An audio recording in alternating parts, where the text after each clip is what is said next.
खबरों की तफसील।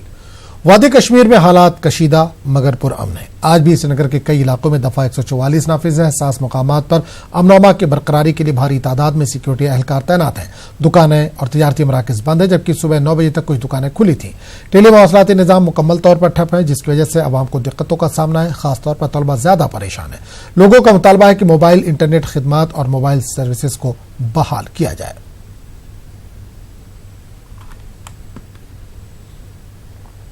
और श्रीनगर से नुमाइंदे परवेज भट्ट ने हालात का जायजा लिया। कश्मीर में आज के रोज़ भी कई जगहों पे दफ़ा 144 नाफिज है। यहाँ अगर हम श्रीनगर के हवाले से बात करें तो यहाँ जो दुकानें हैं और कारोबारी इदारे हैं वो लगातार बंद है। पिछले 2 महीने से सुबह के टाइम अगर हम देखें तो सुबह के टाइम लाल चौक और मज़ाफ़ाती इलाकों में दुकानें तो खोली जाती हैं, ताहम 9 बजे के बाद ही एक बार फिर से जो बाज़ार हैं वो बंद हो जाते हैं और बाज़ारों में सुनसानी छा जाती है। अगर हम ट्रांसपोर्ट के हवाले से बात करें तो निजी गाड़ियों की जो नकल हमल है वो कई जगहों पे देखने को मिलती है, ताहम जो पब्लिक ट्रांसपोर्ट है वो अभी भी सड़कों से गायब है। यहाँ अगर हम टेलीकम्युनिकेशन के हवाले से बात करें तो टेलीकम्युनिकेशन आज के रोज़ भी यहाँ पे ठप है बिल्कुल, जिसकी वजह से लोगों को काफ़ी दिक्कतों का सामना है। ख़ासतौर जो तलबा हैं उनको काफ़ी मुश्किलात का सामना करना पड़ता है। जो कॉम्पिटिटिव एग्ज़ाम्स के लिए बच्चे तैयारियाँ कर रहे हैं उनको फॉर्म फिलअप करने में या ऑनलाइन ट्यूटोरियल जो उनके लिए होता है उसको हासिल करने में काफ़ी मुश्किलात का सामना करना पड़ता है। लोग चाहते हैं कि अब जो टेलीकम्युनिकेशन है उस पे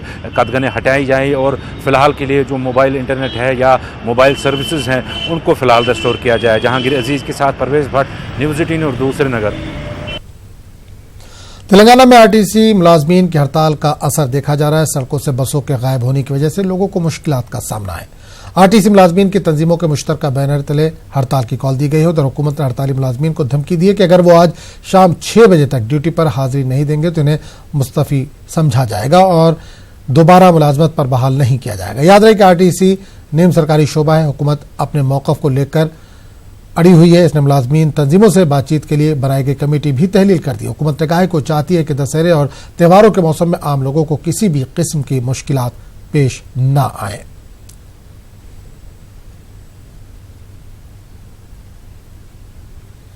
और इस पूरे मामले पर बात करने के लिए हम सीधे रुक करेंगे हैदराबाद का, जहां से नुमाइंदे अनीसुर रहमान इस वक्त सीधे तौर पर जुड़े हैं। अनीस, आरटीसी मुलाजमीन की हड़ताल आज जारी है, कितनी दिक्कतें पेश आ रही हैं मुसाफिरीन को? क्या किसी मुसाफिर से आपकी वहां पर बात हुई जो मुश्किलात में हो?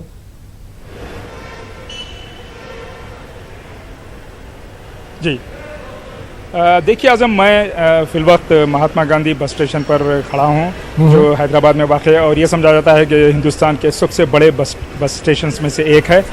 यहाँ पर सूरत हाल ये है कि बिल्कुल जो है खाली खाली सा लग रहा है, वरना फेस्टिवल के इस सीज़न में यहाँ पर जो मामूल से 2 या 3 गुना ज़्यादा जो है मुसाफिरीन रहा करते थे, लेकिन लोग यहाँ पर आ रहे हैं बहुत ही, क्योंकि जो गाँव वगैरह से यहाँ पर आते हैं, ये एक जंक्शन सा स्टेशन है, ये लोग दूर दराज से आते हैं फिर यहाँ से दूसरी जगह मुंतकिल होते हैं। मैंने अभी एक पैसेंजर से बात की थी, वो जो है बहुत दूर से यहाँ पर हैदराबाद को आया था, संगारेड्डी से वो यहाँ पर आया बड़ी मुश्किलात के साथ। उसने कहा कि उसने दुगना किराया दिया है और फिर यहाँ से उसको खम्मम को जाना है, लेकिन यहाँ से जाने का कोई इंतज़ाम नहीं है। जब उन्होंने इंक्वायरी की तो ये पता चला कि बस आने का कोई भरोसा नहीं है, जब आए तब जाएँ।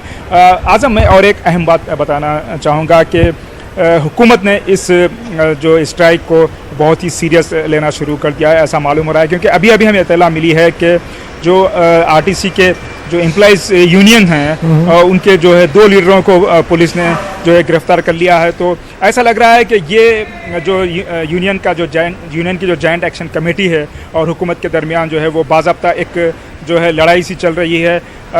चीफ मिनिस्टर ने अल्टीमेटम दिया था कि आज शाम में 6 बजे तक अगर एम्प्लॉइज़ अपने काम पर वापस नहीं आते हैं तो उन्हें सस्पेंड कर दिया जाएगा। उनके ख़िलाफ़ जो है ऐसे क़वानीन लगाए जाएंगे कि वो बहुत ज़्यादा परेशान होंगे। इस किस्म की वार्निंग जारी की थी। उसके बावजूद यूनियन ने यह कहा कि वो 6 बजे तक नहीं, गुज़िश्ता 600 घंटे तक भी जो है स्ट्राइक में शामिल होने और एहतजाज करने का इरादा रखते हैं। आज़म, बिल्कुल, हुकूमत ने जिस तरह से एक तरह इंतबाह दिया है उसका कोई असर नहीं दिख रहा है। क्या मुतबादिल कुछ इंतजामात अनीस आपको दिख रहे हैं जो मुसाफिरीन जाना चाहते हैं, हैदराबाद से बाहर जाना चाहते हैं, या हैदराबाद से जो लोग दूसरे शहरों से हैदराबाद आना चाह रहे हैं, क्या उनके लिए कुछ अल्टरनेट इंतजाम किया है सरकार ने? जी, आज़म ऐलान तो यही किया गया था कि जो प्राइवेट बसेस हैं उन्हें जो है ये रोड ट्रांसपोर्ट अथॉरिटी जो है वो ये इख्तियारियत देगी कि वो जो है वो सड़कों पर रवाना हों और मुसाफिरीन को एक जगह से दूसरी जगह ले जाएं। लेकिन ये जो इंतज़ाम है वो तो शायद यहाँ पर जो शहर है, सिटी बसेस जो सिटी में जो ट्रांसपोर्टेशन सिस्टम है, सिटी में जो मुसाफिरीन हैं उसके लिए शायद कारआमद साबित हो। लेकिन जो दूर दराज के जो मकामात हैं उसके लिए जैसा कि आप देख सकते हैं सिर्फ इक्का दुक्का बसेस ही जो है वो यहाँ पर चल रही हैं। मैंने अभी इसके बस के ड्राइवर से बात की थी, वो उसने कल ही जो है चार्ज लिया है, वो एक दूसरी जगह बस चलाता था। तो इस किस्म के जो इंतज़ाम किए गए हैं वो उतने ठोस नज़र नहीं आते, क्योंकि अभी जो मुसाफिरीन हैं वो भी बहुत ज़्यादा जो है शक व शुबात के साथ बस स्टेशन का रुख कर रहे हैं। शायद वो इंतज़ार करेंगे कल तक का, उसके बाद ही शायद वो बस स्टैंड की तरफ राग़िब होंगे और शायद हुकूमत को भी थोड़ा टाइम मिल जाए। शायद वो इंतज़ार कर रहे हैं कि कल तक शायद कोई मसला जो है मसले का हल सामने आ जाए। तो कुल मिलाकर यहाँ पर मुसाफिरीन भी बस स्टैंड में बहुत कम हैं, गाड़ियाँ भी जो है इक्का दुक्का ही जो है चल रही हैं। आज़म, चलिए अनीस, बहुत बहुत शुक्रिया इस तमाम जानकारी के लिए। तो आगे बढ़ेंगे दूसरी खबर की तरफ। आर्य कॉलोनी को बचाने के लिए मुंबई हाई कोर्ट में दायर दरख्वास्तों की मनसूखी के बाद बीती शब से दरख्तों की कटाई शुरू हो गई, जिसकी समाजी तंजीमें मुखालफत कर रही हैं। बीती शब से आर्य कॉलोनी में समाजी तंजीमों का एहतजाज जारी है। एहतजाज को देखते हुए मौके पर सख्त सिक्योरिटी बंदोबस्त किया गया। मुंबई पुलिस ने 200 लोगों को हिरासत में लिया है, दर्जनों लोगों की गिरफ्तारी हुई है। आर्य कॉलोनी में दफा 144 नाफिज कर दी गई है। शिवसेना लीडर प्रियंका को भी हिरासत में लिया गया है।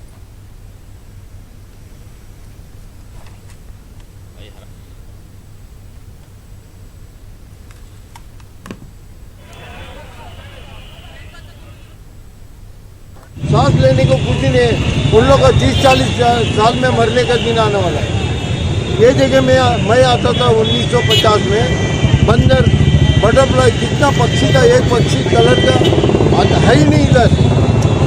मैं एनवायरमेंट दे रहा हूँ। इधर एक स्लोगन है, शेयर योर आइडियाज, गांधी का थॉट है। अब रिकॉर्ड कर रहे हैं, शेयर योर आइडियाज। मैं अभी पोरबंदर से आया हूँ।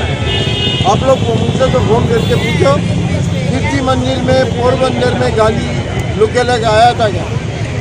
अभी मैं नहीं सुना तो डायरेक्ट रात को पहुंचा तो इधर आ गया। और इस पूरे मामले पर बात करने के लिए हम सीधे रुक करेंगे मुंबई के, जहां सभा नुमाइंदे अमित राय इस वक्त फोन लाइन के जरिए जुड़ रहे हैं। अमित, आर्य कॉलोनी में एहतजाज का सिलसिला जारी है। आपने सुबह बताया कि पेड़ों की कटाई का काम रात से ही जारी है। क्या इस वक्त भी पेड़ों की कटाई जारी है और किस तरह का माहौल देख पा रहे हैं वहां पर? लेकिन निश्चित तौर पे जो हमें विजुअल वहाँ पे मिले हैं अंदर के, उससे साफ जाहिर हो रहा है कि अंदर जो है पेड़ों की कटाई जो है अभी भी जारी है, जो कि 3 किलोमीटर तक जो है रास्ते पूरी तरीके से बंद कर दिया गया है। लोगों को जो है अभी भी हिरासत में लिया जा रहा है। जो लोग वहाँ प्रोटेस्ट कर रहे हैं, जो सामाजिक संस्थाएं वहाँ पर हैं, जो वन्य प्रेमी हैं, उन्हें जो है लगातार हिरासत में लिया जा रहा है। अंदर अभी भी पेड़ों कटाई जारी है। मुंबई पुलिस के द्वारा जानकारी हमें मिली है कि 29 लोगों को इस पूरे मामले में अभी तक गिरफ्तार किया गया, जिसमें से 23 पुरुष है, 6 महिलाएं हैं। इन्हें जल्द ही जो है कोर्ट में प्रोड्यूस किया जाएगा। अभी हमने देखा कि अभिनेता वरुण धवन ने भी जो इस मामले में ट्वीट किया और चिंता जताई कि क्यों आखिरकार पेड़ों को जो है काटा जा रहा है। तो एक के बाद एक करके अभिनेता हो चाहे राजनेता हो, इसके पक्ष में आ रहे हैं कि पेड़ों को नहीं काटना चाहिए। लेकिन मैं आपको बताऊं, जब से ये इशू शुरू हुआ है मेट्रो कार शेड बनाने का, तब से बीजेपी को छोड़ के लगातार सभी पार्टियां जो है इसका विरोध करी। हमने देखा कि जो शिवसेना के राज्य मंत्री रविंद्र राय का, जो वहाँ के स्थानीय विधायक हैं जहाँ पे आर्य कॉलोनी पड़ता है, उन्होंने साफ तौर पे कहा कि हमने सरकार को चेताया था कि एक स्लम का इलाका है जहाँ पर हम जो है ये मेट्रो कार शेड बना सकते हैं। इसके 2 फायदे होंगे कि हम पेड़ों को भी हमें नहीं काटना पड़ेगा। दूसरा फायदा ये होगा कि हम जो वहाँ के जो स्लम में रहने वाले लोग हैं उन्हें जो है नया घर और पक्का मकान भी मिल जाएगा। लेकिन सरकार ने हमारी नहीं सुनी और लगातार पेड़ों को काटा जा रहा है। और देर रात को पेड़ों को काटने का कोई नियम नहीं है, क्योंकि जब बॉम्बे हाईकोर्ट का फैसला आया, उन्होंने पिटीशन को रिजेक्ट कर दिया। तो लोगों के साथ बैठक करके सर्वसम्मति से फैसला लेना चाहिए था। कहीं न कहीं आर्य कॉलोनी को लेकर जो है शिवसेना बीजेपी के बीच मतभेद जो है अभी भी शुरू है। बिल्कुल, एक चीज और जानना चाहेंगे। जाहिर सी बात है, बॉम्बे हाईकोर्ट का फैसला आया, उसके बाद से पेड़ों की कटाई का काम रात से शुरू हो गया है। ये लोग जो एहतजाज कर रहे हैं वो सुप्रीम कोर्ट का भी दरवाजा खटखटाने वाले, तो क्या सुप्रीम कोर्ट को संपर्क करेंगे लोग?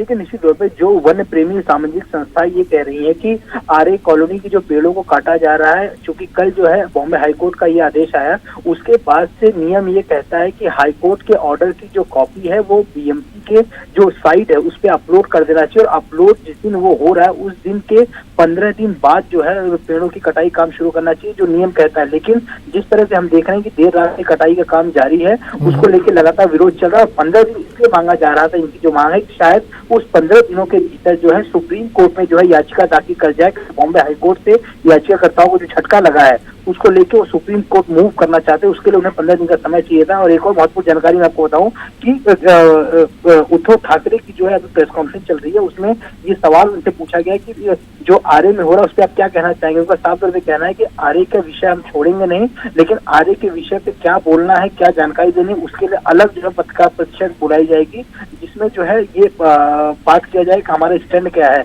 तो लगातार उद्धव ठाकरे अभी जो प्रेस कॉन्फ्रेंस चल रही है उसमें इस मामले में बचते हुए नजर आ रहे हैं, लेकिन उनका साफ तौर पर कहना है कि सही समय आने पर मैं सही बात कहूंगा, लेकिन पेड़ों को काटना जो है गलत है और हमारा स्टैंड जो है बिल्कुल साफ है।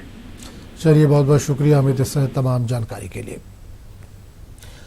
आगे बढ़ेंगे। पटना से मुत्तसिल पुनपुन नदी में आए सैलाब से लोगों की परेशानियां बढ़ गई हैं। सैलाब के दौरान हैरान कुन तस्वीरें भी सामने आ रही हैं। सैलाब के पानी में बच्चे छलांग लगाते नजर आ रहे हैं, जो कभी भी हादसे में बदल सकती है। हमारे नुमाइंदे रवि नारायण ने हालात का जायजा लिया।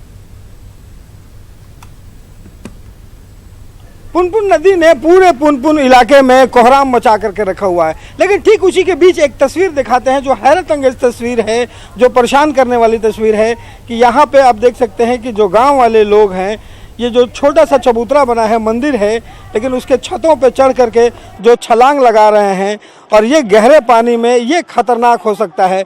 ये जिस ढंग से ये छलांग लगाई जा रही है, हो सकता है कि वो मौत की छलांग हो, और ये छलांग कहीं से भी जो है वो ठीक नहीं है, ये खतरनाक है। आपको तस्वीर दिखा दें कि यहाँ पे जिस ढंग से लोग कूद रहे हैं, और यहाँ पे जो पानी है बहुत गहरा पानी है, और ये पुनपुन का धनुकी गांव है। धनुकी गांव के पास ये जो आप देख रहे हैं कि लगातार जिस ढंग से छलांग लगाई जा रही है, और आप ज़रा देखिए कि यहाँ पे कितना पानी है, कितना गहरा पानी है।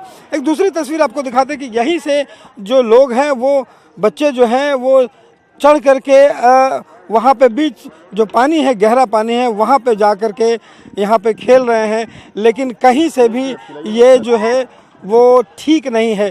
अगर ये चाहिए कि जो प्रशासन है वो कहीं ना कहीं इस पर रोक लगाए, क्योंकि ये जो छलांग है वो छलांग खतरनाक साबित हो सकती है इनके ज़िंदगी के लिए, इनके परिवार के लिए। तो ये कोशिश होगी कि यहाँ पे जो प्रशासन है वो तत्काल इस पर रोक लगाए। आप लोग यहीं से हैं? ये इस ढंग से कूद करके नहा रहे हैं, ये खतरनाक नहीं है? खतरनाक है, बहुत खतरनाक है, बहुत खतरनाक है, बहुत खतरनाक है। ऐसे ही दिन भर लोग नहाते हैं? दिन भर नहाता है सब।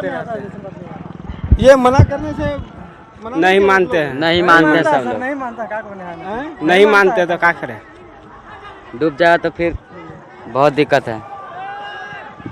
देखिए, और ये जिस ढंग से छलांग लगाई जा रही है, आप ज़रा देखिए कि कैसे इतने ऊंचे से यहाँ पे छलांग लगाई जा रही है, और यहाँ पे जिस ढंग से बच्चे जो हैं वो कर रहे हैं वो बहुत खतरनाक है, और ज़रूरत इस बात की है कि इस पे तत्काल रोक लगाई जाए, वरना एक बड़ा हादसा कभी भी घट सकता है। कैमरा पर्सन राजू के साथ रवि एस नारायण, न्यूज़ 18 पटना। जम्मू कश्मीर के जिला अनंतनाग में मिलिटेंटों ने ग्रेनेड हमला किया। इस हमले में 10 अफराद जख्मी हुए। यह हमला डीसी ऑफिस अनंतनाग के करीब किया गया। इस हमले में एक ट्रैफिक पुलिस एहलकार और एक सहाफी भी जख्मी हुए। जख्मी पुलिस एहलकार की हालत नाजुक बताई जा रही है। सिक्योरिटी फोर्सेज ने इलाके में बड़े पैमाने पर सर्च ऑपरेशन शुरू किया है। मिलिटेंटों की तलाश जारी है।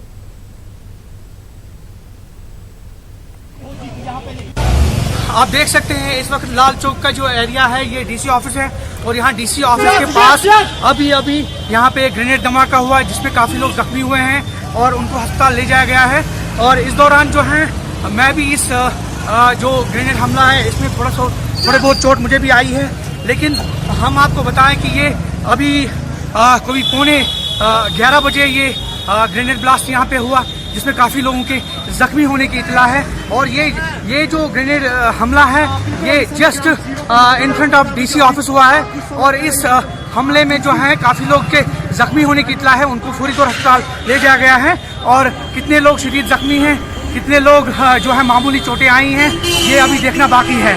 ज़हूर रिजवी, न्यूज़ 18 नेटवर्क, अनंतनाग।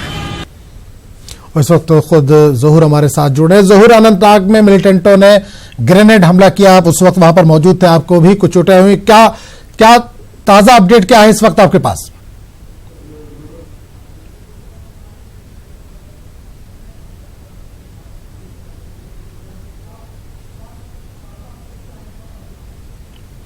देखिए आजम, मैं आपको बताऊं कि ये जो ग्रेनेड हमला है ये तकरीबन 11:15 के करीब जो है डीसी ऑफिस के सामने, जो डीसी ऑफिस अनंतनाग है उसके बिल्कुल सामने ये ग्रेनेड दागा गया जिसमें काफ़ी लोग जख्मी हो गए। और हम आपको बताएं कि इस वारदात में जो है तकरीबन 10 अफराद के जख्मी होने की इतला है, जिसमें एक ट्रैफिक पुलिस एहलकार भी है और मुझे भी जो मामूली चोट भी आई है। मुझे जैसे आप देख सकते हैं और नाज़रीन देख सकते हैं, मेरे बाजू में जो है वो थोड़ी बहुत चोट आई है।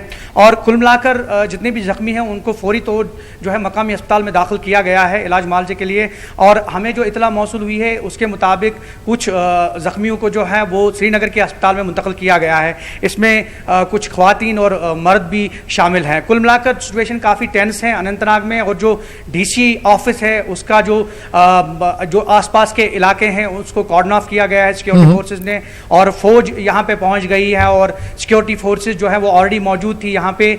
और चूंकि ये जो ग्रेनेड है वो उस वक्त दागा गया जब काफ़ी भीड़ भाड़ थी डीसी ऑफिस के आसपास, वहाँ पे काफ़ी गाड़ियाँ थी, काफ़ी मोटर बाइक्स थे। और चूंकि इन दिनों काफ़ी काम होता है डिप्टी कमिश्नर ऑफिस में लोगों को, और उस वजह से लोग जो हैं वो डीसी ऑफिस का रुख करते हैं क्योंकि वहाँ पे तलबा की भी हाजिरी होती है। तलबा अपने इंटरनेट के ज़रिए अपने फॉर्म्स भर रहे हैं और कुछ भर्ती फॉर्म्स भी अभी जो हैं वो भर्ती मुहिम चूंकि जारी है, उस हवाले से जो है उम्मीदवार या तलबा जो है वो अपने फॉर्म इंटरनेट के जरिए भर रहे हैं, या कुछ लोग जो हैं डीसी ऑफिस में अपने निजी काम के सिलसिले में जो है वो आते रहते हैं। और ये वक्त जो था 11:15 के करीब बिल्कुल मैं वहाँ पे मौजूद था और मैंने खुद देखा जब ये ग्रेनेड फटा तो ऐन मौके पे जो है जितने भी लोग वहाँ पे आसपास जो थे सराउंडिंग्स में वो काफ़ी ज़ख्मी हो गए और उनको फौरी तौर पे अस्पताल जो है मैं वो दाखिल किया गया है। चूँकि अभी काफ़ी देर के बाद तकरीबन 2 महीने हड़ताल के हो गए हैं यहाँ पे अनंतनाग में, और चूँकि दुकानें कारोबारी इदारे चूँकि मुतवातिर बंद हैं, ट्रांसपोर्ट चूँकि निजी ट्रांसपोर्ट आवाजाही उसकी देखने को मिल रही थी और जो पब्लिक ट्रांसपोर्ट था वो जो है वो बिल्कुल बंद था। लेकिन जो डीसी ऑफिस का इलाका है, जितना भी लाल चौक का एरिया है, चूँकि लाल चौक जो एरिया है वो काफ़ी बिजी रहता है। और हम आपको बताएं कि जो अनंतनाग का जो सबसे पुराना मार्केट है वो यही अनंतनाग ये लाल चौक एरिया है जहाँ पे कारोबारी इदारे जो हैं वो मौजूद हैं। और ऐसे में डीसी ऑफिस भी काफ़ी कंजस्टेड है और वहाँ काफ़ी गाड़ियाँ होती हैं, काफ़ी स्कूटर्स पार्क किए जाते हैं। तो ऐन मौके पे 11:15 के करीब जब ये ग्रेनेड धमाका हुआ तो भीड़ काफ़ी थी और उस भीड़ की वजह से जो है ये लोग जख्मी हो गए। कुल मिलाकर अभी सूरत हाल जो है वो काबू में है, लेकिन पूरे इलाके को जो है सिक्योरिटी फोर्सेज ने कॉर्डन ऑफ कर दिया है। जी आजम, बिल्कुल जोर, एक चीज और जानना चाहेंगे, जिस वक्त ये धमाका ग्रेनेड धमाका हुआ आप वहां पर मौजूद थे, आपको कुछ चोटें भी आई हैं, क्या आपने देखा या यानी शाहिदीन वहां पर थे, उन्होंने कुछ इस तरह की बातें बताई कि कौन लोग थे, कितनी तादाद थी मिलिटेंटों की जिन्होंने ये ग्रेनेड फेंका था, किस तरह से वो वहां पर आए थे, कुछ जानकारी मिल पा रही है?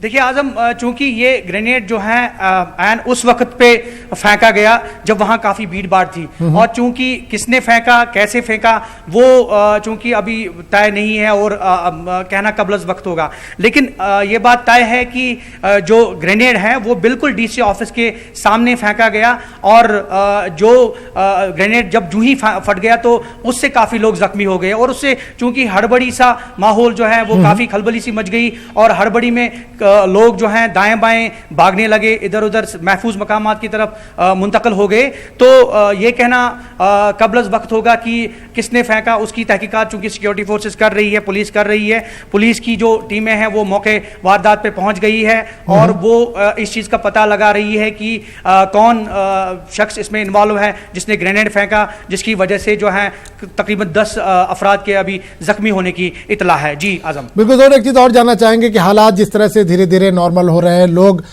डीसी ऑफिस पहुंच रहे हैं, दूसरे जो कामकाज है उसको भी अपना शुरू कर दिया है, तो क्या हालात को खराब करने की एक कोशिश दोबारा से की जा रही है?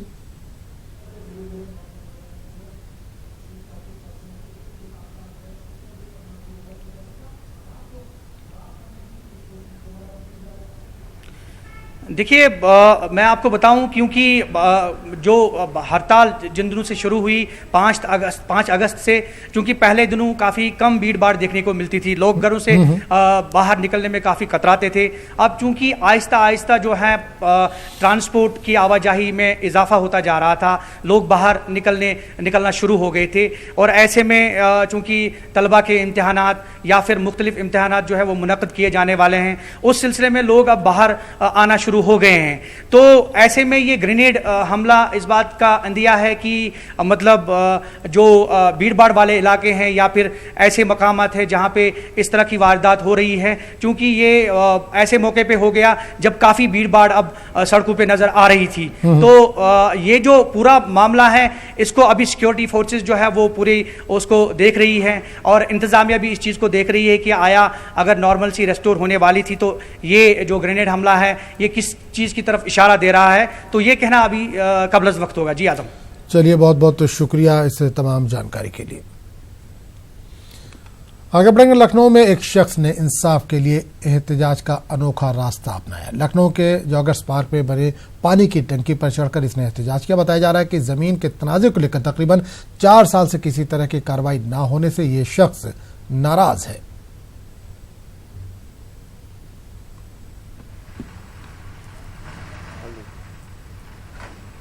पानी की टंकी पर चढ़े हुए परिवार को 24 घंटे से ज्यादा हो गया है। परिवार को उतारने के लिए अब युद्ध स्तर पर ऑपरेशन शुरू हो गया है।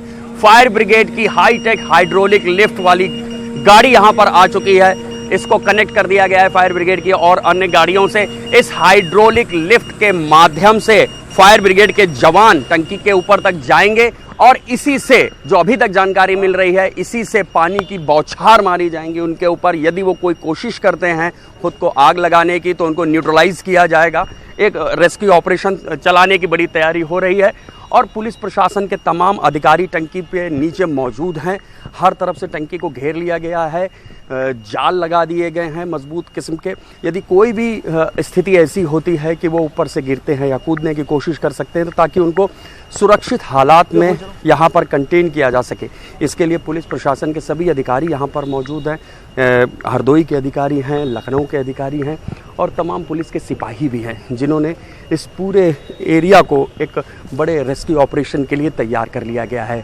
24 घंटे बीत चुके हैं, प्रशासन के अधिकारी लगातार परिवार के संपर्क में हैं, लेकिन वो परिवार अभी भी नीचे उतरने को तैयार नहीं है। रेस्क्यू ऑपरेशन अपने अंतिम चरण में। कैमरामैन गोपी के साथ ऋषभ मणि त्रिपाठी, न्यूज़ 18 लखनऊ। बाबरी मस्जिद हक़ मिल्कियत मुकदमे की यौमिया समाअत के दौरान सुप्रीम कोर्ट ने मुकर्ररा वक्त में 1 दिन की तखफीफ की है। मुकदमे की समाअत 17 अक्टूबर तक ही होगी। इसके साथ ही 37वें दिन की समाअत के बाद सुप्रीम कोर्ट की कार्रवाई 13 अक्टूबर तक के लिए मुलतवी कर देगी।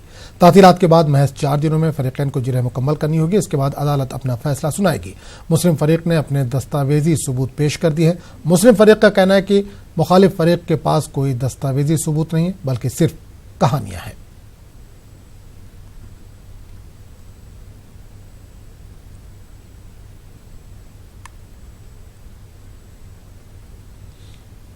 इराक के वज़ीर-ए-आज़म अब्दुल महदी ने हुकूमत के खिलाफ मुजाहिरों के दरमियान बगदाद से कर्फ्यू हटाने का ऐलान किया। बगदाद में आज सुबह कर्फ्यू हटा लिया गया। दीगर शहरों के हवाले से कोई अहकाम जारी नहीं किए गए। ख्याल है कि मंगल के दिन से इराक के मुख्तलिफ शहरों में बदउनवानी और बुनियादी सहूलतों की अदम दस्तयाबी के खिलाफ एहतजाजी मुजाहरे हो रहे हैं। सिक्योरिटी एहलकारों और मुजाहिरीन के बीच झड़पों में बड़ी तादाद में जानों का ज़िया हुआ है। हलाकतों की तादाद के हवाले से मुतज़ाद रिपोर्टें सामने आ रही हैं। वर्ल्ड एथलेटिक चैंपियनशिप में ख्वातीन के 400 मीटर हर्डल्स मुकाबले में अमेरिका के डलीला मोहम्मद ने शानदार जीत की है। दोहा में जारी मुकाबले में डलीला मोहम्मद ने 52.16 सेकंड में मुकाबला अपने नाम किया। इन्होंने साथी खिलाड़ी सिडनी मैकलैगन को जेर किया। 2016 गरमाई ओलंपिक में डलीला मोहम्मद ने 400 मीटर हर्डल्स में गोल्ड मेडल अपने नाम किया। मुंबई में नेशनल बास्केटबॉल एसोसिएशन की 2 टीमों के बीच जुमे को मुकाबला हुआ। इंडियाना और सैक्रामेंटो किंग्स के बीच हुए इस मुकाबले से कबल रिलायंस फाउंडेशन की चेयरपर्सन नीता अंबानी ने एनबीए मैच के लिए गेंद सौंपी। मुल्क में एनबीए का ये पहला मैच था और इसके लिए गेंद सौंपना नेक फाल माना जा रहा है। आपको बता दें कि NBA pre season match Reliance foundation league के इश्तराक से पिछले 6 वर्षों से हो रहे हैं। नीता अंबानी ने कहा कि हिंदुस्तान में एनबीए की शुरुआत करने और बच्चों को स्टेडियम में खेलने का मौका देने पर रिलायंस फाउंडेशन को फख्र है। तो खबरनामे में फिलहाल इतने हैं। अगले बुलेटिन में आपसे फिर मुलाकात होगी। आदाब।